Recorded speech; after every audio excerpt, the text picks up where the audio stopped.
नमस्कार फ्रेंड्स, मैं Amarinder old school lectures में आपका फिर से स्वागत करता हूं। बच्चों, इससे पहला चैप्टर हमने एनसीईआरटी न्यू सिलेबस का सर्कल्स किया था क्लास 10th। आज हम नए चैप्टर की शुरुआत करेंगे बच्चों, जिसका नाम है अर्थमेटिक प्रोग्रेशन एपी।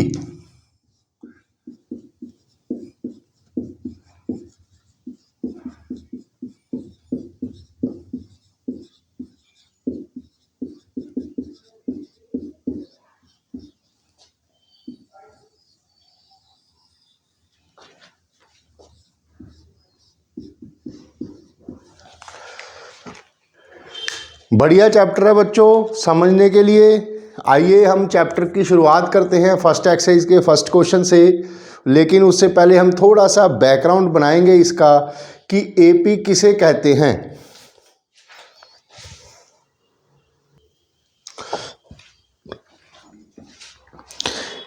एपी बच्चों समझने से पहले हम कुछ सीक्वेंसेस की एक लिस्ट देखेंगे। ध्यान देना आप।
इन लिस्ट को बच्चों ध्यान से देखो। यहां पर बच्चों कुछ आपने सीक्वेंस को ध्यान से दिया। क्या आप इसी सीक्वेंस में इनकी नेक्स्ट 5 टर्म्स लिख सकते हैं? ऐसे ही अगली नेक्स्ट 5 टर्म्स लिख सकते हैं आप? ध्यान से सोचो बच्चों। अगर मैं इसकी नेक्स्ट 5 टर्म्स लिखने की कोशिश करूं तो कैसे होगा? 2, 4, 6, 8, 10 ये कुछ ऐसे बन रही है बच्चों। इसमें अगर +2 जोड़ दिया तो 4 बन गया, फिर +2 कर दिया तो 6 बन गया, फिर +2 कर दिया तो 8 बन गया, फिर +2 कर दिया तो 10 बन गया। इस तरह से नेक्स्ट 5 टर्म्स इसकी क्या होंगी? इसमें +2 करो 12 बन जाएगा, फिर 14 बन जाएगा, फिर 16 बन जाएगा, 18 बन जाएगा और 20। समझे आप? अब इसी को देखो आप। इसमें बच्चों 5 प्लस करके 10, फिर +5, हर स्टेप में हम 5 ऐड कर रहे हैं, फिर +5, फिर +5। क्या हम इसकी नेक्स्ट 5 टर्म्स लिख सकते हैं? यहां से 5 जोड़ो आप, 30, 30 + 5 35, फिर 40, फिर 45, फिर 50। इसी तरह से यहां इसको ध्यान से देखो बच्चों। 25 में से अगर हम 2 माइनस कर दें तो 23 बनेगा। यहां से 2 माइनस करें तो 21 बनेगा। यहां से 2 माइनस करें तो 90 बनेगा। यहां से 2 माइनस करें तो 17 बनेगा। इसी तरह से इसकी नेक्स्ट 5 टर्म्स क्या होंगी बच्चों? यहां से -2 करें 15, फिर 13, फिर 11, फिर 9, फिर 7।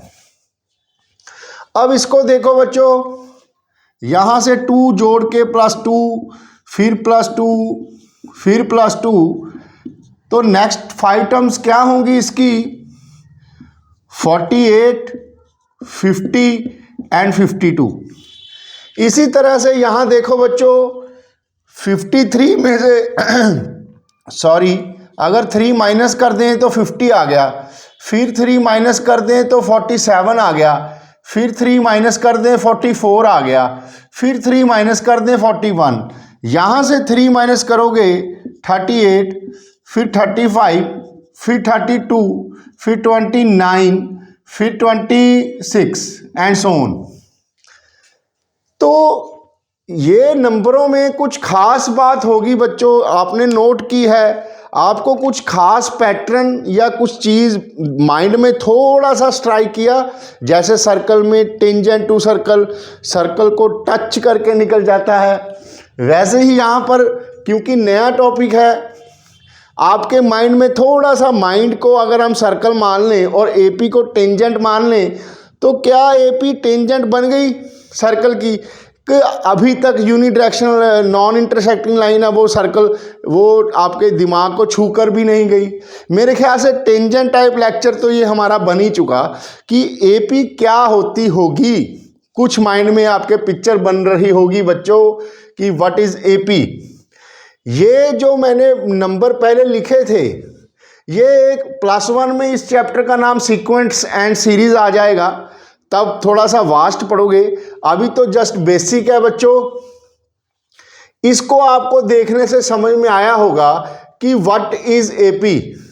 थोड़ा सा नोट करके 2-4 और ध्यान से करने की कोशिश करो बच्चों, पॉज करके।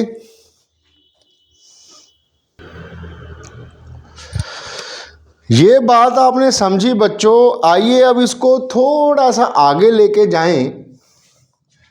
कोई भी आप एक लिस्ट सीक्वेंस लिख लो, कोई भी हो,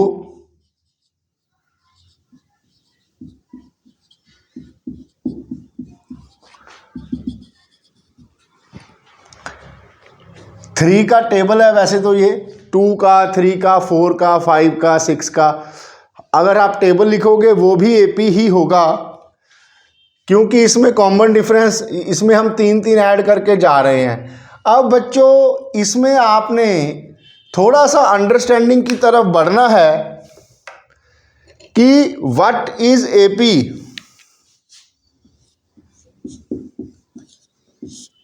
अर्थमेटिक प्रोग्रेशन किसे कहते हैं?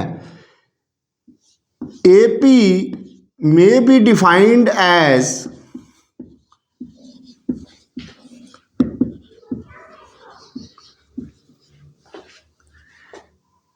a list of numbers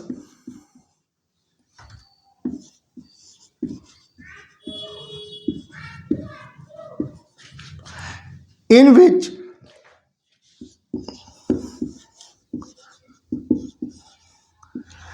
every succeeding number can be obtained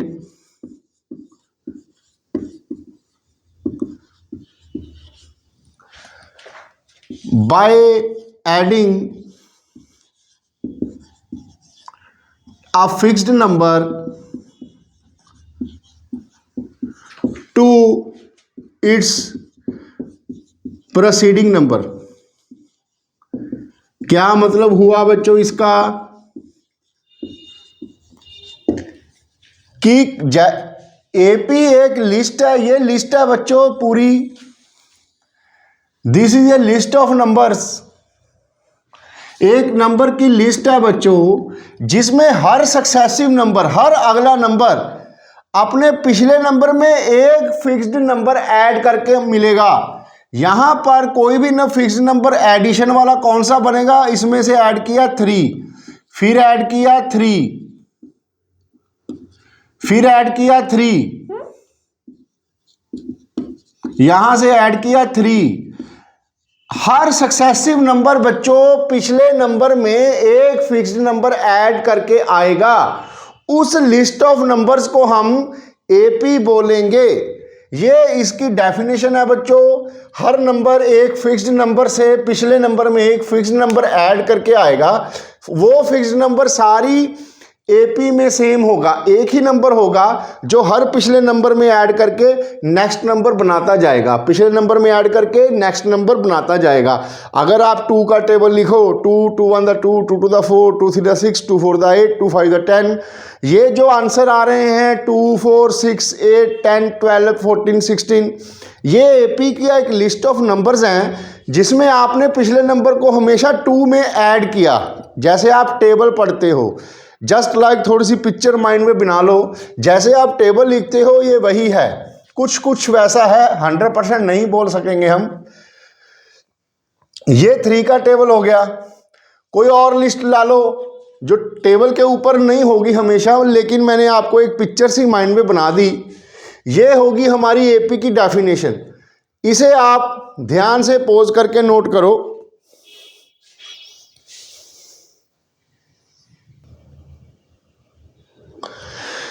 आइए बच्चों थोड़ा सा और आगे बढ़े। कोई भी एक लिस्ट ऑफ नंबर्स मैं लिख रहा हूं, 5 11 5 8 11 14 17 20 एंड सो ऑन। बच्चों ये लिस्ट ऑफ नंबर्स हैं, इसमें फिक्स्ड नंबर क्या ऐड हो रहा है हमारा, ये ध्यान दो। सबसे पहले हम कौन सा फिक्स नंबर ऐड करते जा रहे हैं, यहां पर हम +3 ऐड करते जा रहे हैं।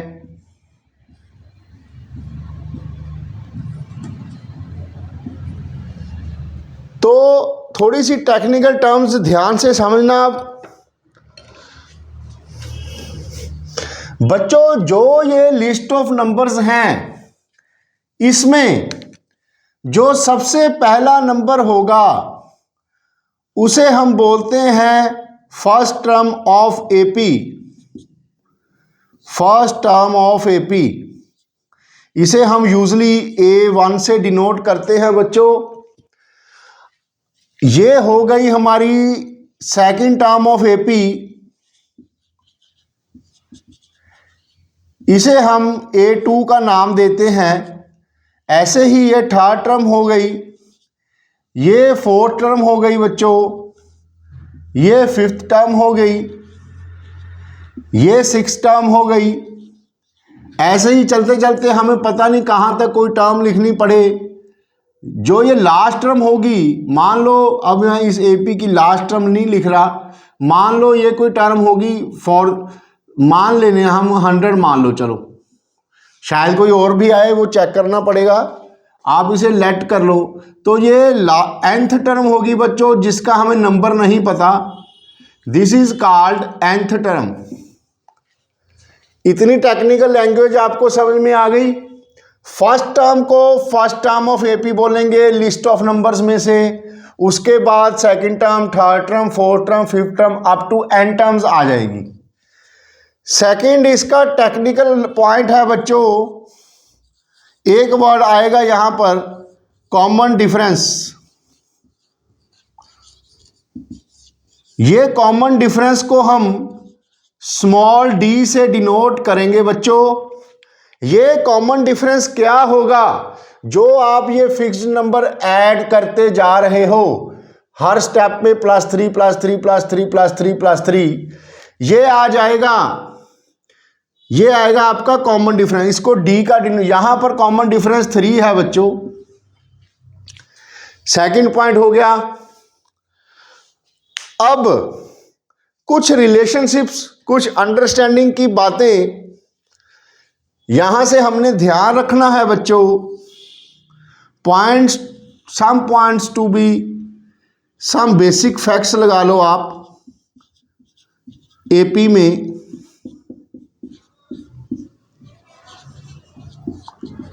क्योंकि हमें यहां पर एक फिक्स्ड नंबर दिया है बच्चों d, जो हर स्टेप में कॉमन ही ऐड होगा, तो कोई भी 2 टर्म्स को आपस में माइनस करके d की वैल्यू आ जाएगी। जैसे अगर मैं second term minus first term करूं, A2 माइनस A1, तो 8 माइनस 5, 3 आ गया आपका common difference. Third minus second term करूं अगर तो ये होगा 11 माइनस 8, ये भी 3। फोर्थ माइनस थर्ड टर्म करूं तो 14 माइनस 11, ये भी 3। पहला बेसिक फैक्ट ये होगा बच्चों एपी में, कोई भी दो सक्सेसिव नंबर्स को पहले सेकंड वाला लिखना है, बाद वाला पहले लिखना है, फिर माइनस पिछला नंबर। कोई भी दो सक्सेसिव नंबर्स को माइनस करने पर हमें कॉमन डिफरेंस मिलेगा, जो एक पूरी एपी सीरीज में एक लिस्ट ऑफ नंबर्स में कांस्टेंट होगा, वो एपी में डी बोलेंगे उसको। कोई भी सक्सेसिव दो नंबर्स आपस में माइनस करो तो उससे आपको एपी पता चलेगी, कॉमन डिफरेंस ऑफ एपी का पता लगेगा। सेकेंडली इसमें एक तो ये बात होगी how to find the common difference. कोई भी दो नंबर्स आपस में माइनस कर दो तो आपको ये एपी में कॉमन डिफरेंस का पता लग जाएगा। एक तो ये मेजर फैक्ट हो गया how to find the common difference. एक आपको ये टर्म आ गई कि हर फर्स्ट टर्म को A1 बोलते हैं, सेकंड टर्म को A2 बोलते हैं, थर्ड टर्म को A4 बोलते हैं, फिफ्थ को A5 एंड सो ऑन। अब उस पूरी एपी में बच्चों जनरली हम सिर्फ दो चीजें याद रखेंगे। एक तो स्मॉल ए, इसका मतलब होगा बच्चों फर्स्ट टर्म ऑफ एपी। ये स्टैंडर्ड है। A1 A2 A3 हमने क्यों लिया था कि A1 means first term, A2 means second term, A3 means third term. लेकिन अगर पूरी एपी में हम जनरली क्वेश्चंस को सॉल्व करेंगे उसमें हम एक स्मॉल ए सिंबल यूज करेंगे जिसका मतलब है फर्स्ट टर्म ऑफ एपी, और कॉमन डिफरेंस को यूज करेंगे word D. This is called common difference. बस इतनी सी बात को समझ लो, तो इतनी बात आपके दिमाग में समझ आ गई तो ये आपकी 50% एपी कंप्लीट। थर्डली क्वेश्चन ये भी राइज हो सकता है कि क्या एपी का कॉमन डिफरेंस हमेशा पॉजिटिव होगा? नो, इसका हमेशा कॉमन डिफरेंस पॉजिटिव नहीं होगा बच्चों। जैसे कि मैं आपको एक और सीरीज की एग्जांपल दूं, मान लो 21, 19, 17, 15 ऐसे भी एपी हो सकता है बच्चों। इसमें हर स्टेप में हम -2 कर रहे हैं, तो अगर हम इसका कॉमन डिफरेंस निकालने की कोशिश करेंगे, कोई भी दो नंबर्स में बाद वाला नंबर हमेशा पहले लिखना है। कोई भी दो नंबर्स में अगर हम डिफरेंस लेंगे तो ये -2 आएगा। मीन्स कि एक एपी सीरीज में एक लिस्ट ऑफ नंबर्स में ये ज़रूरी नहीं कि डी हमेशा प्लस आए, डी माइनस भी आ सकता है। जब हमारी लिस्ट ऑफ नंबर्स कम होती जा रही है तो अगला नंबर, नेचुरल सी बात है, पिछले नंबर से वो ज़्यादा होगा तो अगला नंबर कम होगा, तो अगला नंबर माइनस पिछला नंबर करेंगे तो हमारा आंसर माइनस आ जाएगा। तो डी में भी पॉजिटिव, कॉमन डिफरेंस में भी पॉजिटिव, में भी नेगेटिव और इवन जीरो, ये भी एपी होगी बच्चों कि 2 2 2 2 2 एंड सो ऑन। ये भी एपी होगी। क्यों? क्योंकि इसमें फर्स्ट टर्म 2 है, कॉमन डिफरेंस इसका 0 हो गया। कॉमन डिफरेंस 0 भी आ सकता है, लेकिन आपकी 10th क्लास के लेवल में मेरे ख्याल से ये नहीं होगा।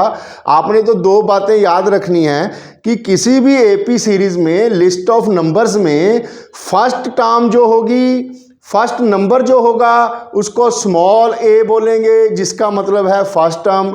और हमेशा जब नेक्स्ट नंबर से पिछला नंबर माइनस करेंगे that will give you common difference. और कॉमन डिफरेंस में भी पॉजिटिव और नेगेटिव और even zero, but zero is not in your syllabus I think. इतनी बातें आप नोट कर लो।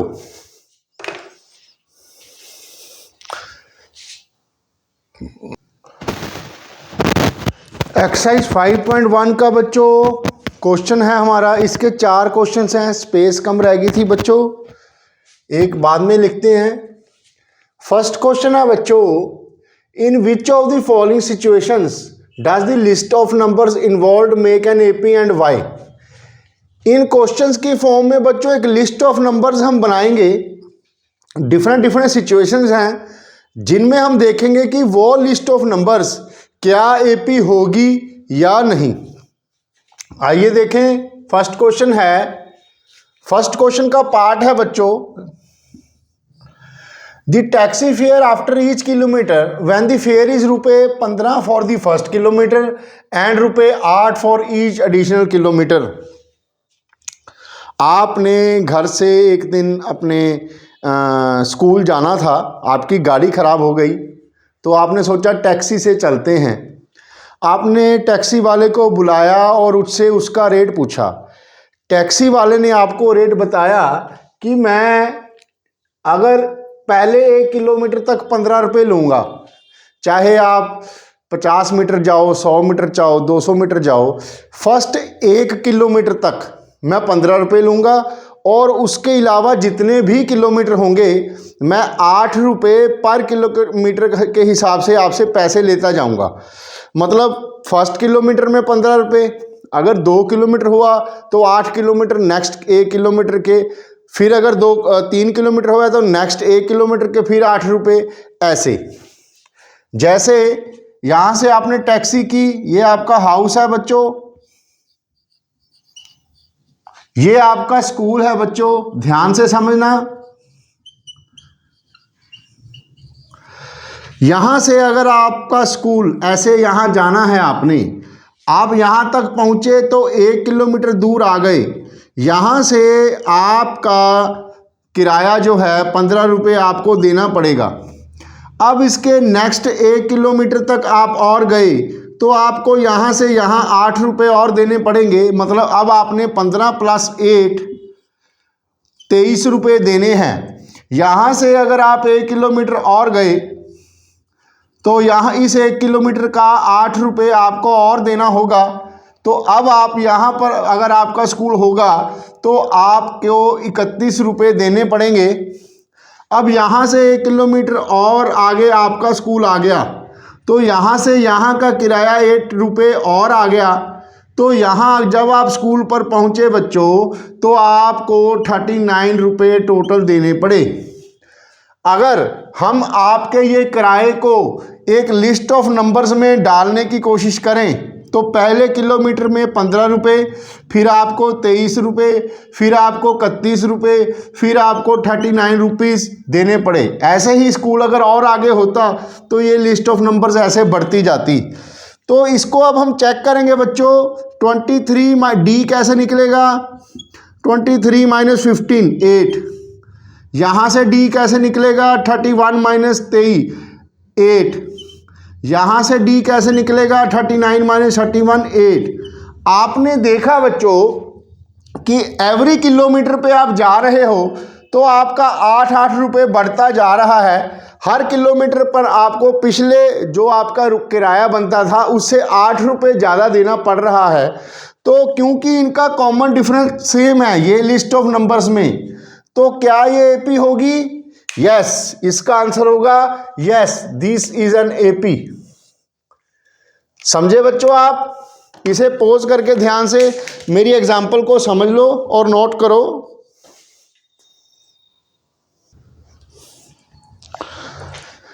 नेक्स्ट क्वेश्चन चलते हैं बच्चों। नेक्स्ट क्वेश्चन के लिए बच्चों, सेकंड क्वेश्चन के लिए हमें स्पेस चाहिए होगी, इसीलिए मैं थर्ड क्वेश्चन पहले यहाँ कर रहा हूँ, उसके बाद इसको रब करके हम सेकंड क्वेश्चन की डीलिंग करेंगे। पहले थर्ड क्वेश्चन देखते हैं। यहाँ पर आ जाओ। ये आपका फर्स्ट क्वेश्चन था। अगर आपने नोट कर लिया तो मैं इरेज कर देता हूँ।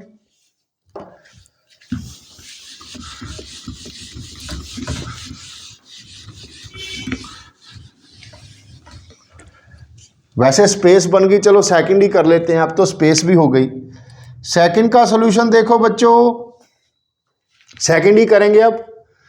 The amount of air present in a cylinder when pump removes half 1/4 of remaining air in the cylinder eight A time. अब सिलेंडर क्या होगा ये तो आपको पता ही है। हमने वॉल्यूम एंड सरफेस एरिया में इसको बड़ी डिटेल से डिस्कस किया है। सिलेंडर कुछ इस टाइप का होगा।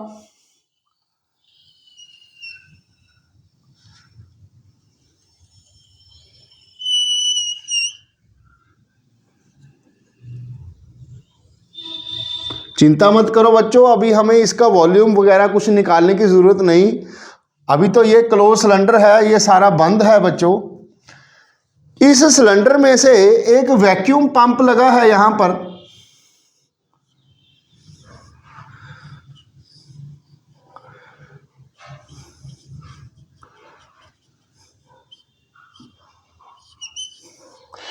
ये पंप है बच्चों जो सिलेंडर की हवा को बाहर निकालता है।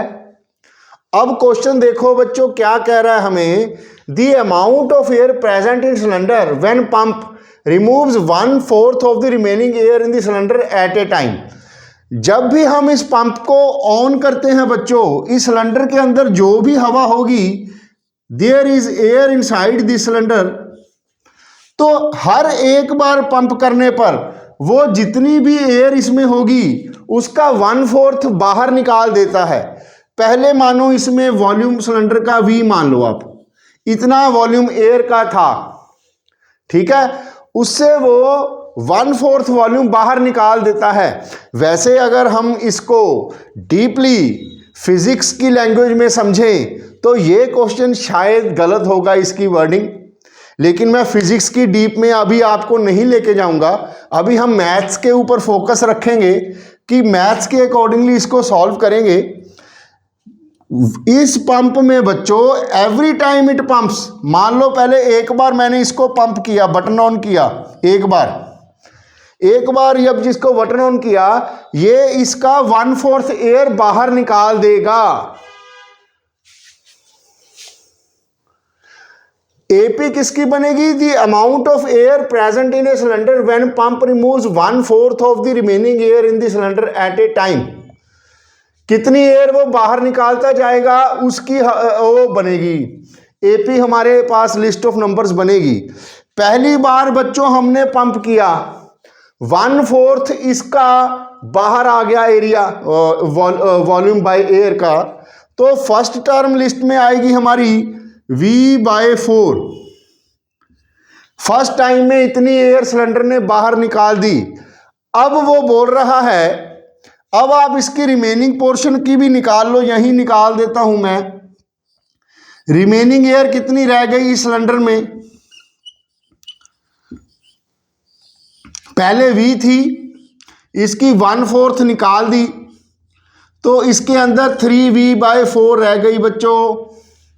अब इसके अंदर 3V/4 एयर रह गई। अब सिलेंडर को सेकंड टाइम पंप किया तो उसने फिर यहां से 1/4 एयर बाहर निकाल दी, तो 1/4 ऑफ 3V/4 आएगा यहां पर। तो कितनी हवा उसने बाहर निकाली बच्चों, 1/4 ऑफ 3V/4, ये आ गई हमारे पास 3V/16। अब उसको उसने रिमेनिंग आप निकाल लो। अब हमारे पास इतनी हवा बाहर आ गई, इतनी रिमेनिंग थी, यहां से इतनी हवा बाहर आ गई बच्चों, तो पेंडिंग कितनी हुई, 3V/4 थी, उसमें से 3V/16 बाहर निकल गई। तो अगर इसका हम एलसीएम लेंगे 12 - 3 9V/16 हवा इसमें रह गई। अब थर्ड टर्म फिर पंप ऑन किया तो इसका 1/4 एयर बाहर निकाली, तो थर्ड टाइम हवा बाहर कितनी निकली, इसका 1/4 मीन्स 9V/64। समझे बच्चों, ऐसे वो पंप करता चला जाएगा। अब देखेंगे कि क्या ये एपी होगी लिस्ट, ये नंबर की कैसे चेक करेंगे कि ये एपी है। इस एपी होने के लिए इसमें डिफरेंस कांस्टेंट होना चाहिए, कांस्टेंट डिफरेंस डी। तो कांस्टेंट डिफरेंस पहले हम ये डी निकालने की कोशिश करेंगे, सेकंड माइनस फर्स्ट, इसको ऐसे मिनिमम 3 टर्म्स तो हमें चाहिए ही बच्चों, किसी भी टर्म को सीरीज को एपी चेक करने के लिए चेक करने के लिए फर्स्ट ऑफ ऑल हम A2 माइनस A1 देखेंगे। A2 है हमारा 3V/16, A1 है हमारा V/4। तो अगर हमने इसको माइनस किया तो कॉमन डिफरेंस आया हमारा, यहाँ एलसीएम 16 आ जाएगा, ये आ गया आपका 3V माइनस V/4, ये आ गया 4 माइनस V/16 आपका कॉमन डिफरेंस निकलेगा। अब आप थर्ड माइनस सेकंड ट्राई करो, यहाँ से हम थर्ड माइनस सेकंड ट्राई करेंगे। A3 माइनस A2, A3 कितना बच्चों हमारा 9V/64 माइनस A2 कितना हमारा 3V/16।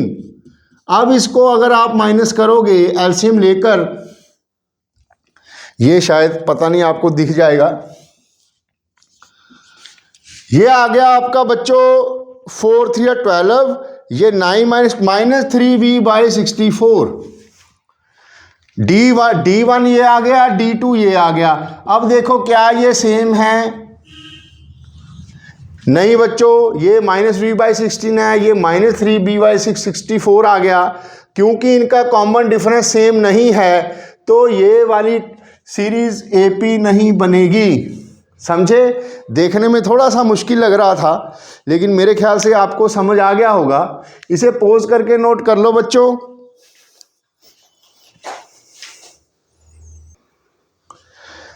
नेक्स्ट क्वेश्चन थर्ड है बच्चों हमारा, the cost of digging a well after every metre of digging when it cost ₹150 for the first metre and rises by ₹50 for every subsequent metre. Yes, हमने बच्चों, ये हमारा ground level है धरती का,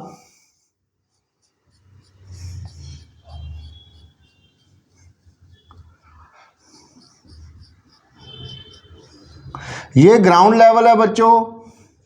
यहाँ से हमने एक कुआं खोदना शुरू किया। हम नहीं खोदेंगे ऑब्वियसली, हम लेबर वाले को बुला कर लाएंगे। तो फिर हमने उससे रेट की बात की, भाई हाँ भाई कितने पैसे लोगे? तो उसने कहा कि मैं पहले 1 मीटर पर 150 रुपये लूँगा। अगर मैं इसकी खुदाई करके यहाँ से खोद के इसे मैं 1 मीटर नीचे लेके जाऊंगा,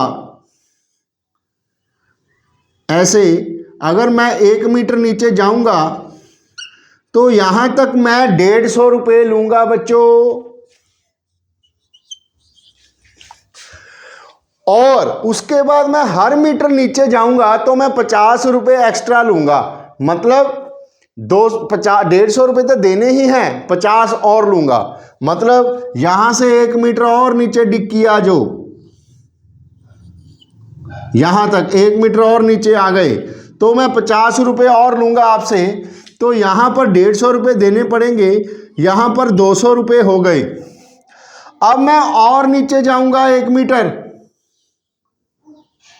यहाँ से, तो मुझे 50 रुपये और देने पड़ेंगे, तो मैं 250 रुपीज़ दूंगा। अब मैं इसके नीचे और 1 मीटर जाऊंगा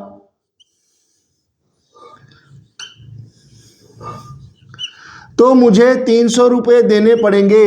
इस तरह आप मुझे जितना मर्जी नीचे चले जाओ धरती में, मैं हर 1 मीटर नीचे जाऊंगा तो 50 रुपये एक्स्ट्रा लूँगा।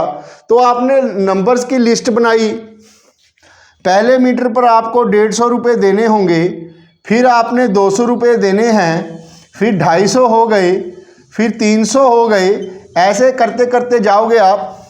तो क्या ये लिस्ट ऑफ नंबर्स AP होगा? AP को कैसे चेक करेंगे? AP को चेक करने के लिए कोई भी 2 सक्सेसिव नंबर्स को माइनस कर लो, आपका कॉमन डिफरेंस कांस्टेंट होगा। सेकंड माइनस फर्स्ट, 200 माइनस 150 कितना हुआ? 50। थर्ड माइनस सेकंड, 250 माइनस 200 कितना हुआ? 50।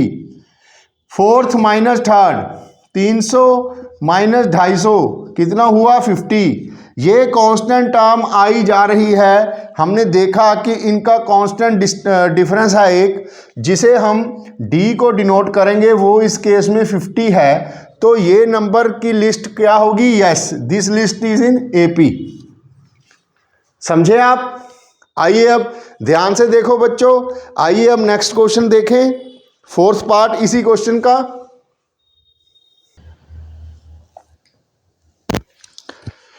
बच्चों फोर्थ क्वेश्चन है हमारा, ये हमारा एक पिछली क्लासेस, छोटी क्लासेस में आपने किया था कंपाउंड इंटरेस्ट, जहां पर निकालते थे। मैं थोड़ा सा आपको रिमाइंड करवा दूं, रिवाइज भी हो जाएगा आपका। बच्चों जो हम बैंक में डिपॉजिट करते हैं उसे बोलते हैं प्रिंसिपल अमाउंट। जितने पैसे आपने बैंक में डिपॉजिट किए, अमाउंट डिपॉजिटेड इन बैंक,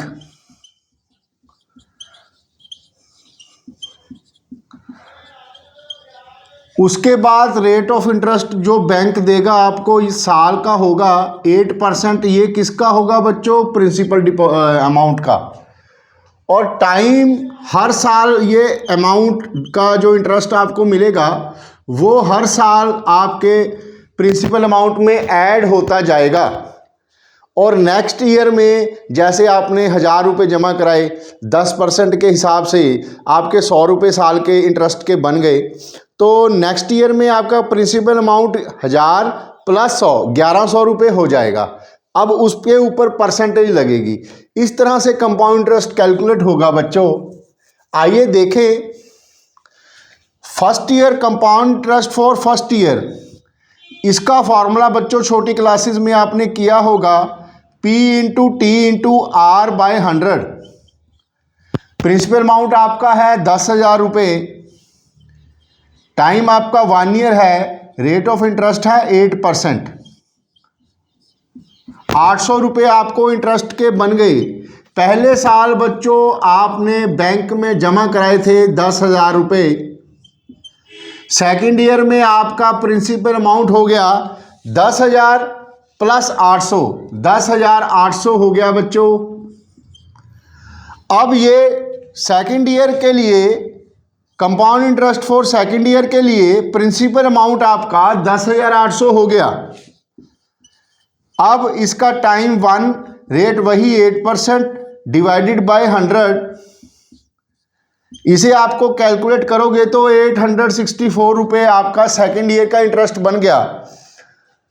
एक साल के बाद आपके अकाउंट में 10,800 हो गए, और 2 साल के बाद आपके 864 और जुड़ जाएंगे इसमें, तो आपके पास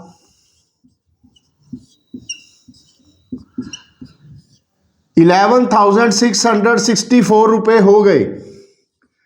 अब ये वाला जो अमाउंट है ये प्रिंसिपल अमाउंट बन जाएगा for calculating compound interest for the third year. अब प्रिंसिपल अमाउंट बच्चों आपका 11,664 हो गया, रेट ऑफ इंटरेस्ट 8% है, टाइम 1 ईयर है। इसे अगर आप मल्टीप्लाई करोगे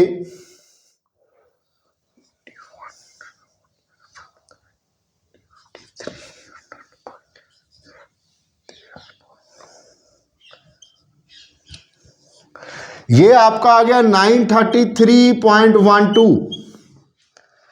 अब थर्ड ईयर के लिए आपका प्रिंसिपल अमाउंट कितना होगा बच्चों? ये इंटरेस्ट इसमें जुड़ जाएगा,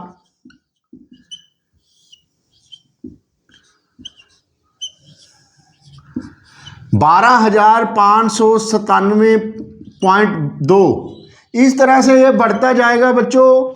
अब हमने देखना है जो आपकी लिस्ट ऑफ नंबर्स बन गया, ये आपकी लिस्ट ऑफ नंबर्स है, क्या ये एपी है? कैसे चेक करेंगे इसको बच्चों? पहले डी निकालेंगे, second term minus first term, 11,664 minus 10,800, d आ गया आपका 864। अब इसमें D2 निकालो आप, D2 will be equal to third term minus second term, 12,597.20 minus 11,664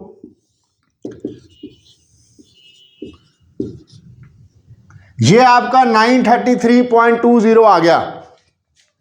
ये देखा आपने D1 is not equal to D2, तो ये वाली लिस्ट ऑफ नंबर्स AP नहीं होगी। समझे बच्चों आप? चलो बच्चों, ये एक्सरसाइज रिवीजन के लिए थी, इसलिए मैं इसको फर्स्ट क्वेश्चन पे ही रिस्ट्रिक्ट कर रहा हूँ। सेकंड क्वेश्चन जो है हम नेक्स्ट लेक्चर में करेंगे, जिसमें हम पिछले छोटे क्वेश्चन रिवाइज भी हो जाएंगे और नेक्स्ट एक्सरसाइज को शुरू करने में थोड़ी सी हेल्प भी मिल जाएगी। चलो धन्यवाद बच्चों, please do share, like and subscribe.